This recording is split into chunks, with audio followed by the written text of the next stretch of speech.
Halo, halo, apa kabar? Assalamualaikum warahmatullahi wabarakatuh. Senang sekali bisa kembali menjumpai Anda semua dalam program Off the Record, membaca berita di balik berita. Dan seperti biasa, kami temani Anda Mm-mm. semua. Saya Hersu Beno Arif. Dan saya Agi Beta, senang sekali Yes, menjumpai Anda semuanya. Mohon ya, maaf nih agak serak. iya. Tapi saya lihat wajahnya Mbak Agi, saya tahu apa yang mau dibicarain sama Mbak Agi, Hmm. kira-kira gitu ya. Oh iya, Oke, pasti tanpa ini pasti Mbak Agi akan ngomongin soal Pak Jokowi. Tapi kelihatannya kaitannya pasti dengan Pak JK juga ya Mbak Agi ya. Sekarang ya lagi rame banget ya. betul. Kan Mhm. gitu Mhm. ya. Dan kata Pak Jokowi kan saya orang kampung, saya mah bukan siapa-siapa, katanya gitu. Tapi kalau Sedih banget. iya gitu. Mm-mm. Tapi walaupun bukan siapa-siapa, proksinya banyak banget kan gitu ya Mbak Agi. Jadi yang Mhm. kemarin itu memang rame banget dan saya kira memang agak repot buat Pak Jokowi untuk kalau tidak menjawab seperti itu, mau jawab seperti biasa gimana? Karena ya agak sulit untuk tidak mengaitkan itu dengan orang-orangnya Pak Jokowi. Setidaknya kan begitu ya Mbak Agi ya. Betul sekali. Jadi Pak Jokowi ini dengan gayanya Pak Jokowi begitu kan, seperti wajahnya agak Hmm. memelas dan Hmm. tidak panjang kalimatnya. Biasanya kan dia kalau dengan hati yang sepertinya suasananya itu dia dalam keadaan semeleh gitu, dalam keadaan senang gitu, biasanya agak panjang loh Pak Jokowi itu memberikan Hmm. penjelasan. Tapi kali ini hanya satu kalimat, dua kalimat dan kemudian terputus dan kemudian diam. Dan kalau saya bisa, mungkin teman-teman juga bisa membaca dari wajahnya terlihat Hmm. kegalauan sebetulnya. Sepertinya Hmm. memang Hmm. hanya mengatakan ya saya bukan siapa-siapa, saya orang Hmm. kampung. Tapi Hmm. di balik itu kita melihat seperti ada sesuatu yang dipendam yang sangat besar begitu. Hmm. Hmm. Apalagi eh, eh, wajahnya kan sudah berbeda ya Pak Jokowi Ya, dibandingkan dengan setahun dua tahun yang lalu itu sekarang ya. sudah sangat-sangat berbeda. Dan tentu saja orang tidak tertipu lah dengan apa yang dinyatakan oleh Pak Jokowi. Banyak sekali Iya. reaksi Mas Hersu karena Oh ya. apa Pak Jokowi sering sen kanan belok kiri atau sen kiri belok kanan begitu Hmm. kan. Nah ini Hmm. banyak sekali reaksi dari netizen gitu. Hmm. Mungkin Pak Jokowi perlu mendengarkan Pak apa yang eh, apa reaksi dari netizen. Tapi sebelumnya kita dengarkan dulu deh video dari Pak Jokowi. Oke. Pak izin menanggapi pernyataan Pak JK kemarin sempat menyinggung Pak Jokowi terkait menjadi presiden karena ada jasanya Pak JK itu tanggapannya seperti apa Pak? Ya, saya ini bukan siapa-siapa. Saya orang kampung.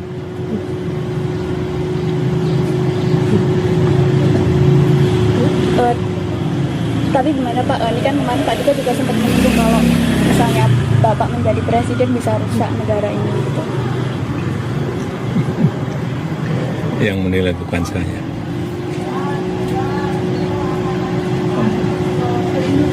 Pak kemarin Polda Metro telah mengeluarkan SP3 ke Pak Risman bahwa sudah ada restorasi justice, ini tanggapannya seperti apa? Ya, itu kewenangan dari Polda Metro Jaya, kewenangan dari penyidik. Kalau sudah diberikan artinya semuanya sudah clear, selesai. Ya. Ada peluang untuk yang kedua Pak, yang untuk Roy Suryo Yang sama lain? Dr. Tika mungkin? Yang lain untuk yang lain. Iya. Ini kan padahal kata si ini sebelumnya tertawa terbahak kata Bestari Ya, Barus. sepekan yang lalu. Iya gitu ya. Itu Mhm. dan masuk Ya, masuk tapi sekarang begitu ya. ya, mau ngomong apa lagi Mas Irsu dalam keadaan seperti ini begitu kan? Mm-mm. Kalau Ah, seandainya ingin membantah juga apa yang dinyatakan oleh Pak JK, misalnya Pak JK mengklaim bahwa dirinya adalah orang yang membawa Pak Jokowi ke Jakarta, mungkin barangkali ini kan apa relawan Pak Jokowi dan juga para mm, termul itu membantah semuanya hal tersebut. mm, mm, Iya memang mungkin harusnya agak lebih panjang gitu mm. pernyataan dari Pak Ya. JK bahwa saya adalah salah satu orang yang membawa Mm, begitu. Tapi bahwa Pak JK adalah orang yang awal, yang pertama membawa mm, Pak Jokowi, ternyata itu ada jejak digitalnya, ternyata itu benar dan mm, pernah diakui oleh Pak Jokowi sendiri. Nanti kita lihat ya mm, beritanya. Tapi ini mm, untuk pernyataan Pak Jokowi tadi banyak sekali yang menjawab Mas Hersu dan saya mm, rasa jawabannya banyak yang benar. Ini saya lihat oh, saja di salah satu media di Kumparan, padahal kalau di mm, media yang lain banyak lagi. mm, Lihat mm, saja di Instagram, mm, rame banget ya hari ini. mm, Ini ketika Pak Jokowi merendah Itu dijawab seperti ini oleh netizen. Merendah untuk meroket to the moon katanya. Jadi itu sudah biasa ya dalam teori komunikasi juga seperti itu banyak sekali. Kalau kita sudah tidak bisa menjelaskan gitu atau untuk menutupi kebohongan kita atau menutupi apa yang sudah berlalu itu ya kita uh, satu itu playing victim, yang kedua kita merendah serendah-rendahnya gitu supaya orang itu menjadi kasihan dan kemudian justru memuji kita dan memojokkan lawan kita begitu. Ya, Itu ya. salah satu. How low can you go gitu ya, bahagia. Iya, how low can you go? Serendah apa kamu bisa melakukannya begitu. Ya. Ada juga ada yang mengatakan saya orang kampung dan saya mampu memporak-pondakan hukum di negeri ini. Ini lebih jadi sambil tertawa dia ya. Jadi seolah-olah ada sesuatu yang ketinggalan diucapkan oleh Pak Jokowi. Dia hanya mengucapkan saya orang kampung. Padahal ada anak kalimat di belakangnya yaitu dan saya mampu memporak-porandakan hukum di negeri ini.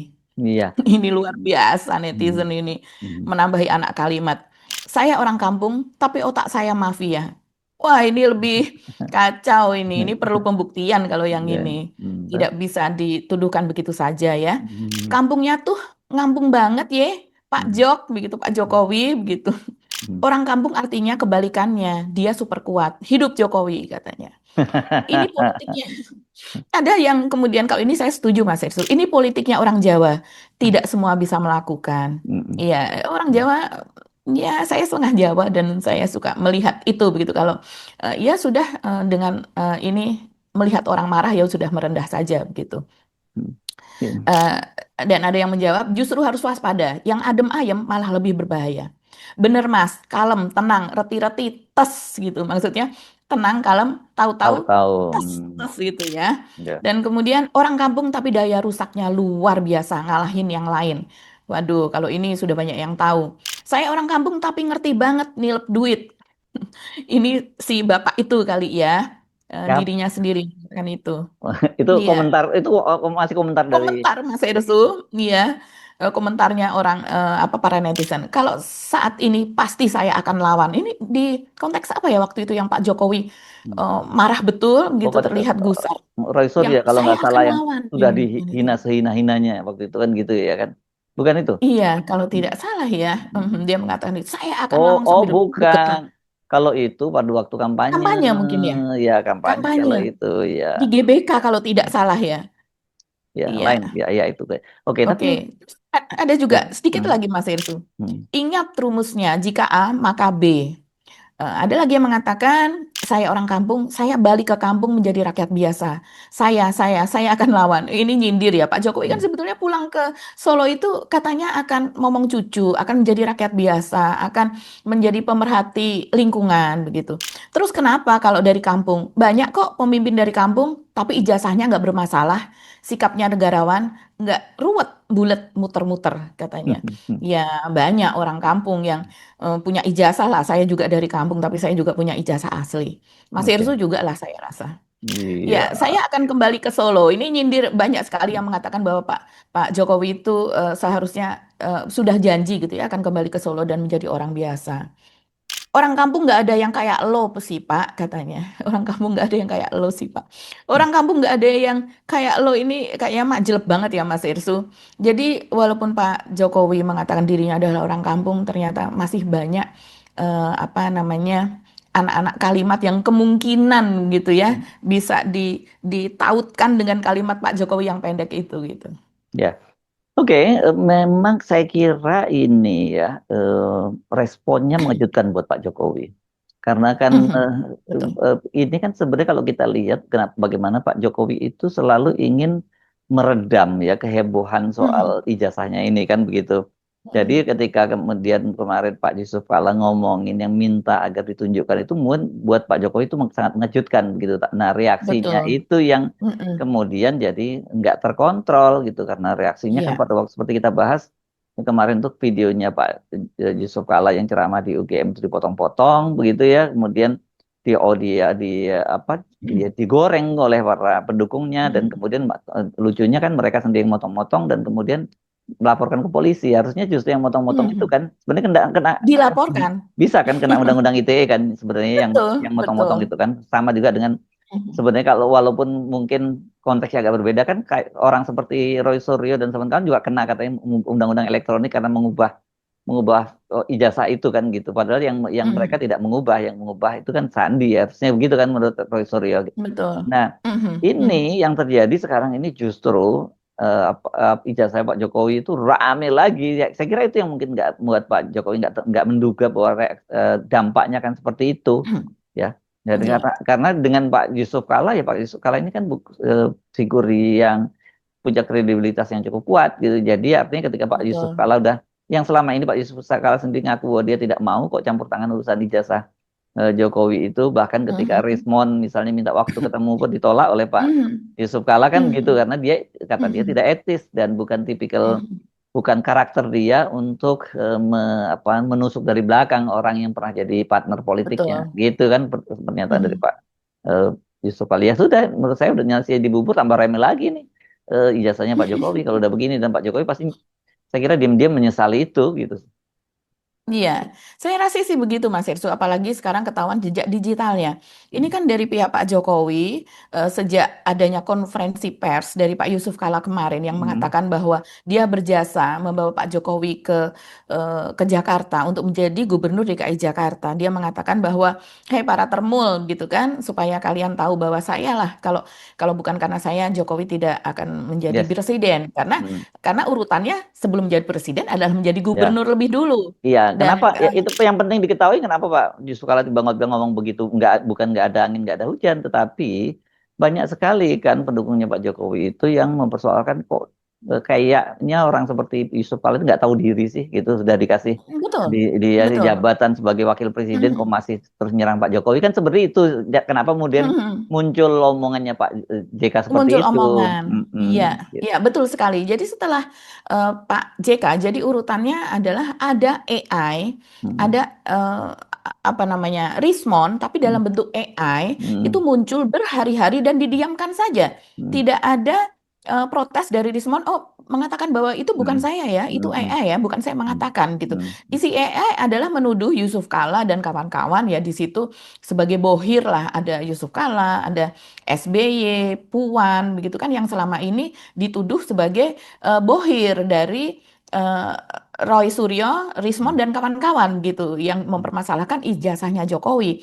Dan eh, sebetulnya kalau menurut Roy Suryo dia mengatakan dia siap untuk mendukung Yusuf Kalla dalam pelaporan Rismon tersebut karena dia sudah bisa mengidentifikasi siapakah si pembuat AI tersebut. Jadi mm-mm. dengan mengetahui IP-nya dengan ini dia sudah tahu siapa si pembuatnya. Jadi nanti ketika itu masuk ke ranah pengadilan, dia bersedia untuk memberikan barang bukti tersebut, untuk memberikan bahwa ternyata orangnya ya ada di sekitarnya Jokowi itu sendiri. Dan orangnya itu Hmm, ada kemungkinan berhubungan dengan partai, begitu. Dan hmm, karena salah satu yang menelpon atau yang menghubungi lewat WA ke Dokter Tifa, hmm, setelah diselidiki ternyata orangnya juga ada di sekeliling Jokowi, orang yang hmm, pendukung Jokowi juga begitu yang hmm, seolah-olah begitu ya dia menghubungi dan menjadi dokter Tifa begitu. hmm, Nah, ini kenapa tadi seperti dikatakan oleh Mas Sesu, kaitannya adalah itu ketika kemudian Pak JK melaporkan Rismon begitu ya, walaupun kemudian dia sudah diberitahu bahwa itu adalah AI, dia tetap itu menjadi masalah besar karena sudah melebar, sudah menjadi viral, sudah menyebar. Dan orang kemudian di mana-mana mengolok-olok Pak JK memang menjadi viral bahwa oh ini toh bohirnya ini. Bahkan ketika Pak hmm, JK itu melaporkan ke kepolisian, itu disebut-sebut oleh para buzzernya Jokowi, oh akhirnya bohirnya muncul, akhirnya bohirnya kepanasan apa dan sebagainya. hmm, Nah, itulah yang kemudian mereka itu merundung JK dengan mengatakan bahwa orang nggak tahu diri, sudah diangkat sebagai wakil hmm, presidennya Pak Jokowi di periode pertama, sekarang malah melaporkan Pak Jokowi. hmm, Padahal berkat menjadi wakil presiden itu usahanya kemudian meluas, usahanya berkembang sangat besar apa dan sebagainya. Pokoknya narasi-narasi yang seperti itu Mas Ersu. Sampai Jadi sebagai orang yang utang-utangnya pun diungkit-ungkit ya akhirnya, utang sampai bisnisnya. utang-utangnya pun Hmm, diungkit-ungkit begitu. Dan eh, kalau seandainya tidak menjadi wakil Pak Jokowi mungkin dia menjadi pengusaha yang biasa saja kan dan sebagainya banyak sekali bisa teman-teman temui itu di medsos. Nah, itulah yang membuat Pak JK gerah saya rasa, karena ini dikatakan oleh Hussein Abdullah, yaitu jubir jubir yang kita tahu sejak kita masih di lapangan ya Mas Hersum. Sebagai jubirnya Pak JK, Hussein Abdullah ini mengatakan bahwa penjelasan Pak JK yang sempat disampaikan dengan nada tinggi untuk meyakinkan loyalis Jokowi yang kerap menarasikan JK tidak tahu balas budi padahal sudah diangkat jadi wapres oleh Jokowi. Tidak punya rasa terima kasih kepada Jokowi, JK tidak juga emosi. Tapi sudah lama JK menahan diri, tidak buka-bukaan soal ini katanya. Akhirnya JK pun terpaksa mengungkapkan perannya. Bagaimana dia mengantarkan Jokowi ke Ibu Mega agar dicalonkan jadi gubernur DKI. JK sadar bahwa kemudian saat kontestasi Pilpres telah berproses, banyak pihak kemudian yang terlibat. Tapi awal mula Jokowi dipromosikan ke Ibu Mega, manggung di ibu kota sebagai calon gubernur DKI, tidak lepas dari peran yang dilakonkannya. Itu kata Hussein Abdullah. Jadi yang disampaikan JK adalah ketika langkah awal Jokowi berkiprah di Jakarta, yang membuka pintu bagi Jokowi kemudian menjadi Presiden Republik Indonesia. Tanpa ini kemungkinan nasibnya beda lagi. Sebab sesudah jadi gubernur, selanjutnya Jokowi dicalonkan jadi Presiden oleh Ibu Mega. Nah, ada lagi yang sangat penting, yaitu ketika Pak JK mengatakan bahwa rusak ini negara kalau seandainya nanti dipimpin oleh Jokowi karena dia belum berpengalaman, dia begini dan sebagainya. Itu kan sangat viral ya Mas Hersu. Nah, itu ternyata terjadi di antara ketika Jokowi baru 2 tahun menjadi gubernur, dia sudah ingin mencalonkan diri menjadi presiden. Itulah titik kritis di mana JK merasa bahwa Jokowi ini belum berpengalaman, selesaikan dulu masa gubernur tersebut. Itu dia sehingga memberikan komentar seperti itu ketika ditanya oleh media. Nah, ini melanjutkan apa yang dikatakan Hussein Abdullah. Dia mengatakan, tapi saat itu Ibu Mega tidak bersedia mengesahkan pencalonan Jokowi kalau bukan JK sebagai wakilnya. Jadi ketika itu, ketika JK kemudian akan menjadi, ketika Jokowi kemudian bernafsu ingin menjadi presiden, padahal sebelumnya dia bilang nggak nyopras-nyapres, nggak ada itu copras-capres, nggak mikir, dan itu sangat viral pernyataannya itu. Padahal saya mendapatkan informasi sebagai wartawan Mas Irsu, waktu itu kita mendapatkan informasi bahwa Jokowi ini hampir setiap hari menanyakan bagaimana hasil surveinya, bagaimana elektabilitas saya, bagaimana survei saya, hanya untuk melihat kemungkinannya dia untuk menjadi presiden terpilih begitu. Nah, pada saat itu kemudian di saat Jokowi dianggap belum berpengalaman karena baru 2 tahun menjadi gubernur, tapi angka elektabilitasnya sangat tinggi. Ya, kita harus tahu itu permainan survei juga, Mas Hersu. Di mana seharusnya Ibu Mega sebetulnya PDIP ingin mencalonkan Ibu Mega, dan Ibu Mega juga masih cukup muda, usianya masih cukup sehat begitu untuk menjadi presiden. Tapi ketika itu kemudian kalah oleh hasil survei, dan Ibu Mega seperti dalam tanda kutip tahu diri bahwa kalau saya mencalonkan diri saya kalah populer dari kadernya dia sendiri, dari kader PDIP yang baru ini yaitu Jokowi, sehingga kemudian dia meminta kalau Jokowi maju bersedia tanda tangan asal wakilnya adalah Pak JK begitu. Ini yang dijelaskan. Itulah kemudian kenapa ini saya bacakan lagi ya, tapi saat itu Ibu Mega tidak bersedia mengesahkan pencalonan Jokowi kalau bukan JK sebagai wakilnya. Sebab Jokowi dianggap belum berpengalaman sekalipun elektabilitasnya tinggi untuk bersaing dengan Prabowo. Jadi ketika itu elektabilitas Jokowi ini dengan dibantu banyak sekali lembaga survei lebih tinggi dari Pak Prabowo. Maka jadilah Pak JK sebagai wapres Jokowi. Akhirnya JK bersedia memenuhi keinginan Ibu Mega untuk menjadi wapresnya Jokowi, untuk mendampingi. Jadi ini catatan penting sejarah seperti ini ya ketika dibuka Mas Ersu.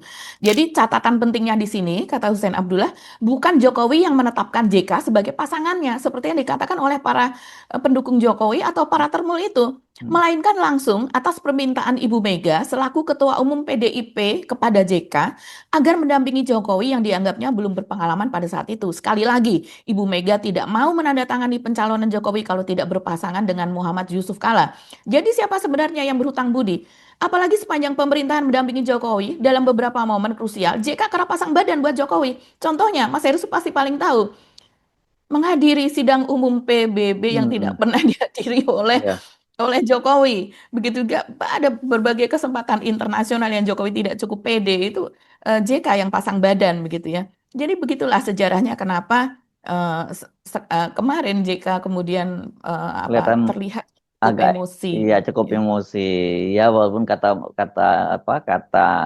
Ahmad Ali, Pak, dia terlalu emosional katanya. Tapi itu tadi penjelasannya mengapa kemudian nada cukup tinggi kan. Tapi kan mungkin Betul. Ahmad Ali juga kaget karena kemarin kan dia sebenarnya pengen memediasi itu kasus itu Mhm. gitu. Mhm. Ya sebagai Mhm. juniornya di HMI, terus juga pernah sesama pengurus di Betul. Dewan Masjid Indonesia, mungkin dia merasa seperti itu. Tapi ternyata ya kalau lihat seperti itu kan Pak JK sendiri menyatakan akan mengambil langkah hukum kan Betul. kemarin. Justru Ya. akan melaporkan lagi begitu ya. Mempertimbangkan tepatnya seperti itu. Mempertimbangkan. Yes, oke. Betul. Ya. Dan ada satu lagi Mas Hersu, itu sekarang viral juga jejak pernyataan dari Jokowi. Jadi ini nggak Hmm. bisa dibantah. Kalau menurut Pak Said Didu, Manusia Merdeka, dia mengatakan, ayo coba ini para Jokower, para pendukung Jokowi begitu maupun dari PSI, coba dibantah ini berita ini. Jadi berita ini terbit tanggal 5 Agustus 2012.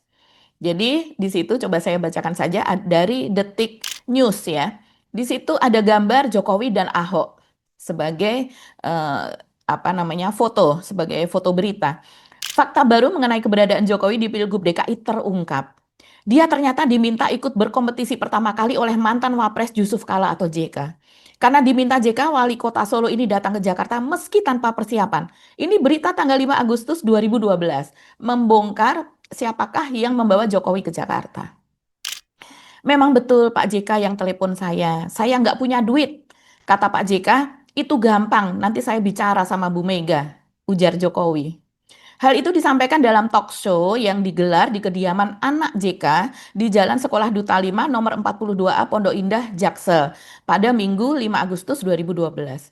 Kemudian Jokowi mendapat SMS yang isinya meminta dia datang ke Jakarta untuk mendaftar pencalonan Cagup DKI. Waktu itu Jokowi tidak memiliki persiapan apapun. Dia mengatakan, saya juga nggak mimpi, nggak bayangin bisa jadi Cagup DKI. Saya merasa kecil, pikiran saya paling hanya figuran. Ucap Jokowi yang maju di Pilgub DKI dengan Cawagup Ahok. Karena nggak punya uang, maka menurut Jokowi dia akan kesulitan mengundang warga demi sosialisasi. Karena setidaknya harus keluar uang untuk membayar gedung dan makanan. Saya nggak punya duit, makanya saya datang ke kampung-kampung, ke rumah-rumah karena gratis, kata dia. Dalam kesempatan yang sama, sebelumnya JK menyatakan bahwa dirinya lah yang pertama kali meminta datang untuk berlaga di Pilgub DKI. Yang pertama minta Jokowi ke Jakarta saya.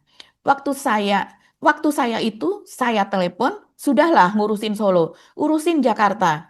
Jokowi bilang, bagaimana caranya? Saya nggak punya uang. Lewat apa? Saya jawab, lewat PDIP. Masalah uang, Bu Mega baik, katanya. Jadi Bu Mega ini baik ya masalah uang tuh. Setelah menelpon Jokowi, JK lantas membicarakan hal tersebut dengan Megawati. Kepada Mega, JK mengatakan tidak bisa menjamin Jokowi menang. Namun JK menjamin akan membantu. Nanti babak kedua baru saya bantu. Sudah tidak ada Didik, Alek, kan itu teman saya. Jadi nggak enak. Jadi maksudnya setelah lolos di putaran pertama, babak kedua Pak JK bantu. Kalau putaran kedua kan nggak ada teman-teman Pak JK di putaran pertama tadi. Eh, Jakarta harus diatur secara bersama. Kalau Voke tidak mau bersama, selalu sendirian saja. Papar mantan Wapres ini. Jadi sangat Ya, jelas oke. itu Tapi pertanyaan kronologis. saya Mbak Agi, ini Jokowi sudah sen kiri belok kanan atau belum? Kan kalau dia udah sen kiri belok kanan, omongan yang dia nggak punya apa-apa itu bagian dari satu, ya dia menyatakan dia sebenarnya punya apa-apa, Pencitraan. kecintaan. Yang kedua, ya seperti gaya tadi tuh, kan saya orang kampung, kan gitu. Ya. Ini sepertinya Oh, belum separah maksudnya ketika apa belum selesai separah? periode kedua ya. Kalau sudah periode kedua kan sudah jejak ini baru dari gubernur yang sen kanan benok kirinya adalah ketika dia mengatakan saya akan menyelesaikan jabatan saya sebagai Oke, gubernur, saya akan terus saya bertanggung jawab. nggak Itu sen mikirin kanan copras benok kiri. capres waktu itu, Nggak copras mikirin capres. copras capres, Ya, survei saya nggak mikirin ya, begitu. itu Dan udah mulai kemudian berarti dong ya, berarti sudah ada sudah benihnya. dimulai. Sudah ada benihnya. Hmm. Tapi sepertinya sudah mulai di Solo deh. Kan Mas Hersu tahu, Mas Hersu melakukan penelitian di Solo tuh dulu. Iya, iya, iya, iya. Mas Tapi, Hersu sempat mewawancarai Pak Jokowi oh loh iya, ketika iya, itu oh iya, untuk iya, iya, untuk tesisnya ya. iya, iya, Jadi iya, tahu persis lah ini. iya. Iya, saya kenal Pak Jokowi sejak masih di Solo ya. Jadi waktu periode pertama kan memang waktu itu dikenal cukup paling moncer gitu. Tapi ada satu Betul. yang sangat menarik itu ketika saya wawancara pada Adi dulu kan Hmm. ada sana perhimpunan apa ya, ini orang-orang Tionghoa di Solo itu saya tanya sebenarnya menurut Anda gimana sih, sebenarnya bagus nggak Pak Joko itu, terus dijawab pakai bahasa Kromo Inggil Jawa itu, tokoh-tokoh Cina di sana ya, perhimpunan orang-orang Cina di Solo, saya lupa nama ininya, dia bilang sebenarnya katanya biasa saja Jokowi itu, tapi karena eh, kepala daerah yang lain tidak ada kerja yang bagus ya akhirnya kelihatan Pak Jokowi bagus. Nah itu menariknya di situ kalimatnya, itu saya ingat betul. Jadi terbaik di antara yang buruk ya. Iya, Daripada yang iya. buruk-buruk itu ya udahlah ini Ya. yang mendingan begitu. Tapi yang paling menarik adalah bahwa, nah ini kita ngomongin lagi, saya kan tanya pada wartawan-wartawan di Solo, Hmm. ini dia ini sebenarnya pencitraan atau ini dia betul-betul genuine ya, natural. Oh enggak, ini betul-betul genuine, Mas Esu, kata teman-teman wartawan di Solo. Tapi ketika saya tanya sama Pak Jokowi sendiri, ternyata enggak, dia sendiri ngaku bahwa survei itu sejak masih di Solo dia bilang selalu melakukan survei. Karena kata dia sebagai seorang pengusaha kan dia, nah saya masih ingat betul itu yang ngomongin Pak Jokowi pada saya. Ada 3 hal yang dia lakukan, manajemen produk, manajemen brand, kemudian manajemen pelanggan. Kan itu yang dia dilakukan. Apa yang dia lakukan? Dia melakukan survei. Nah, saya tanya pada waktu Mhm. itu, survei apa ya? Survei kebutuhan publik itu apa di sana? Ya, dia bilang, saya melakukan survei. Tapi pakai duit pribadi, Mas Ersu, kata dia begitu dulu. Kenapa kalau memakai Mhm. duit bisa ribut? Nah, apa sih kesimpulan dia pada waktu itu? Kan kemudian dia melihat bahwa kan kota Solo pada waktu itu berantakan banget waktu eranya Jokowi baru Hmm. mau maju itu. Kenapa? Karena habis dampak kerusuhan sosial di Solo kan. Solo Hmm. ini kan kota yang sumbu pendek juga. Kan banyak Hmm. perusahaan-perusahaan yang tutup, kemudian toko-toko juga dibakar Hmm. oleh warga pada waktu. Jadi banyak karyawannya yang kehilangan pekerjaan dan mereka menjadi pedagang kaki Hmm. lima. Nah, pedagang kaki lima itulah menjarah jalan-jalan di Solo jadi jelek banget, jadi berantakan kota Solo, Hmm. dan dipindahkan loh dia ke Pasar Kelitian itu kan gitu. Itu Hmm. itu itu bukan sekedar mengambil putusan, Mbak, itu survei yang memutuskan begitu loh. Jadi kalau Betul. survei itu sudah sejak Solo sebenarnya gitu. Sejak di Solo, ya. Iya. Saya juga mendengar itu soal survei itu sudah Hmm, sejak di Solo, Mas hmm, Irsu. hmm, Hampir setiap hari katanya harus ada penjelasan soal bagaimana hmm, elektabilitasnya, hmm, popularitasnya, hmm, kemungkinannya untuk naik untuk apa dan sebagainya, begitu ya. ya. Hmm, Nah, ini dari kita lanjutkan dari konferensi pers Pak Yusuf Kala kemarin. Kalau saya melihat ya hasil dari tanggapan dari para relawan sudah jelas lah, sudah hmm, jelas mereka membela Pak Jokowi begitu. Tapi yang patut untuk disayangkan yaitu Pak Jokowi membiarkan para termulnya ini bukan bagian dari relawan ya, seperti misalnya YouTuber Nusantara itu kan mereka kalau relawan itu organisasi relawan. Kalau ini ya mereka secara independen memiliki podcast, memiliki YouTube, Instagram, X apa dan sebagainya, dan kemudian membuat narasi-narasi begitu. Nah, yang kalau saya lihat yang cukup memanaskan suasana dan ini dibiarkan saja oleh Jokowi karena jelas para YouTuber Nusantara atau para termul ini adalah binaannya Jokowi. Mereka secara berkala sowan ke Jokowi dan berkala juga sowan kepada Gibran di Istana Wapres gitu. Jejaknya sangat jelas. Dan kemudian Jokowi juga hadir di acara ulang tahun pertama YouTuber Nusantara ini dibentuk dan sudah dibentuk 1 tahun yang lalu begitu. Dan apa yang dilakukan salah satunya saya lihat nggak usah yang banyak-banyak lah. Yang lainnya juga hampir sama saja. Yaitu misalnya salah satu YouTubernya dari YouTube-nya dari Agri Fanani. Ini nama hmm, aslinya adalah Thoyib Fanani yang kita pernah bahas kemarin. hmm, Sebelumnya dia adalah YouTuber dengan konten-konten mesum ya. hmm. Dengan konten-konten apa ya kita bisa katakan eh, Esek-esek. hubungan Hmm, intim esek-esek kayak gitu. Eh, yang sayangnya sekali itu yang disorot adalah para TKI yang ada hmm, di Arab, TKI yang ada di Hong Kong, di Singapura, begitu ya. Bukan hasil kinerja mereka yang baik, mereka yang sukses seperti apa, tapi lebih banyak ditonjolkan adalah soal hasrat seksual mereka, begitu dengan orang-orang yang bukan pasangan resminya, bukan dengan suami sendiri atau bukan dengan hmm. istri sendiri, begitu ya. Dan itu Itu benar nggak ya, kira-kira ada fakta atau itu banyak sekali saya tidak tahu ngarang-ngarang? ya Mas Irsi. Iya, tapi kok banyak foto-foto orang gitu ya. Ya. Jadi dan foto orang dan tidak disensor juga banyak Mas Irsu di situ Hmm. begitu. Ataukah berdasarkan memang kan ada Facebook Mas Herssu, Facebook yang berisi khusus begitu ya orang-orang yang migran yang bekerja di luar apa dan sebagainya.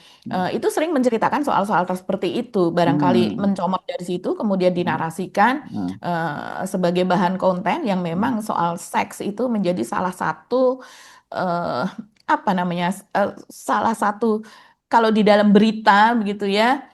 Itu menjadi salah satu konten atau di dalam konten menjadi salah satu daya tarik lah, salah satu niche yang laku begitu. Jadi mencari uang dengan cara itu, mengkontenkan hal-hal mesum gitu. Begitu juga dengan thumbnailnya itu juga bombastis gitu ya, fantastis. Ya. Dan sekarang setelah menjadi rupanya ada jalan untuk mencari rezeki dengan cara yang lain ya, sekarang sudah tidak melakukan itu lagi dan fokus untuk konten-konten yang mendukung Jokowi. Nah, sebagai reaksi atas konversinya Pak Yusuf Kalla yang lalu, ini saya melihat, ini saya dikirimi oleh teman, yaitu bagaimana si Thoyib Fanani atau Agri Fanani ini kemudian mengkontenkan dengan cara yang mengejek begitu Mas Herssu. Kalau saya melihat narasinya, cara menyampaikannya pun seperti itu dan juga memakai kumis seperti Charlie Chaplin yang kita tahu.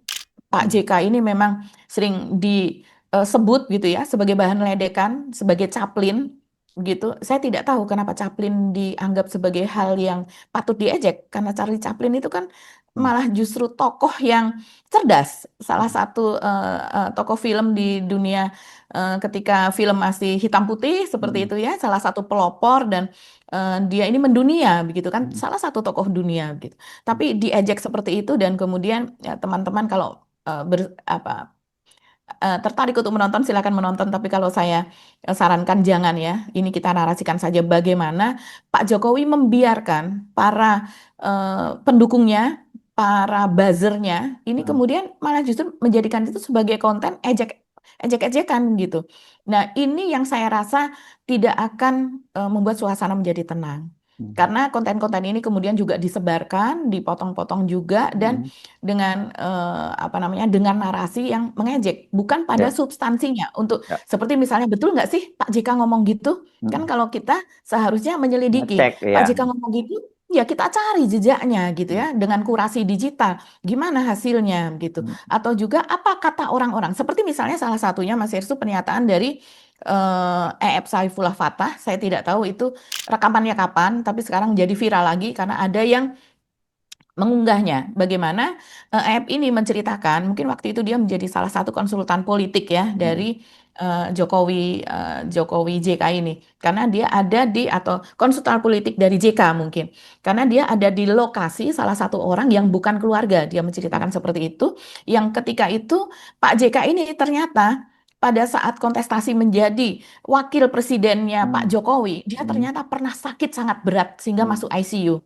Yang dimana 90% pembuluh darahnya dari tenggorokan ke bawah itu pecah. Entah karena apa begitu ya. Nah, itu terjadi berarti sekitar 10 tahun lebih yang lalu begitu ya, sekitar berapa? 12 tahun yang lalu. Dan kalau kita bayangkan berarti Pak JK usianya juga sudah cukup sepuh ketika itu padahal. Tapi dan ketika itu kalau ada misalnya pada saat kontestasi pilpres dan kemudian salah satu calon itu ketahuan sakit sangat parah, pasti itu akan membuat masyarakat rame, pasti akan memanaskan situasi, menjadi alasan untuk tidak dipilih begitu. Apalagi sudah sepuh dengan sakit yang seperti itu, bagaimana nanti di tengah jalan seperti itu. Tapi diceritakan oleh EF bahwa Pak JK ini kemudian dengan sekuat tenaga ketika Pak Prabowo mendengar bahwa Pak JK sakit, dia akan menengok Pak JK begitu, akan menengok Pak JK, yang artinya pasti banyak wartawan mendokumentasikan bagaimana sakitnya Pak JK, ternyata tidak sakit biasa karena masuk ICU, dan akhirnya Pak JK tertatih-tatih berjalan berusaha memperlihatkan bahwa dirinya baik-baik saja, padahal kemudian di rumahnya di Pondok Indah itu dipasang satu ruangan menjadi ruang ICU. Kata EF, JK nyaris wafat pada Pilpres 2014. Cerita saya persingkat, akhirnya selepas debat, Pak JK harus segera dibawa ke rumah sakit dan ditangani serius. Lalu yang terjadi adalah sejarah yang amat sangat bergerak cepat dan mencemaskan. Berliter-liter darah dikeluarkan dari perut Pak JK.